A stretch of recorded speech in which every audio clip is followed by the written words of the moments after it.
majdnem a pószon. Az ki? Majdnem a pószon. Mit tudom? Az ki? Körülbelül voltak. Írd. Ha? Ha? Várjál. Majdnem a pószon. Itt van a másolat.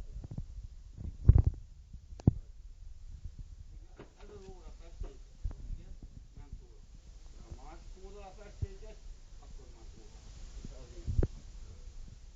50 centi még a méz, nem? Az vele szalja. Ez a ilyet ilyetek volt. Igen?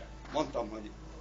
Nem én kettem össze, azt a mai napig tudod, remélem. Nem, azt mondtam, hogy te kented össze. Nem szólok semmit, jó? Én kettem össze. Nem, te kented össze.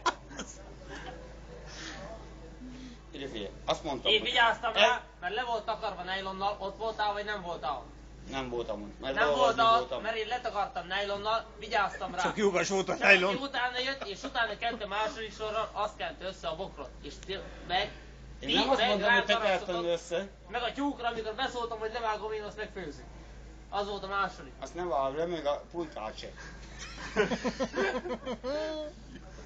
Na. Na erről beszéltem, te szent a béke, már megérte. Ez 3 évbe telt ez. Hogy Már ezt megérte. Érted? Ez Már 3 megérte. évbe telt.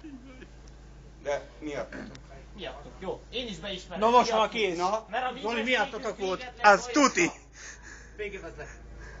Hát fel van véve, Nem fékezünk. nem, a videóra van felvéve, ne izguljatok.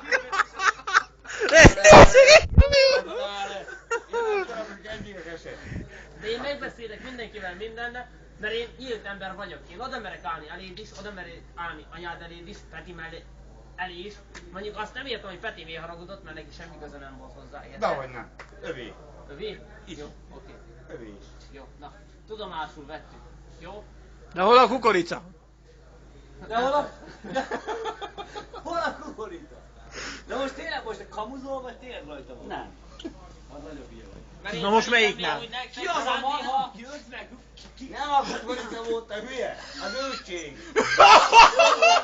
Ez új! Ez nagyon új! Te vagy hülye. Nem egy gomba volt az. Mondtad, hogy 50 kiló zöldség. Faszom, kukorica. Nem egy gomba volt, Jézus.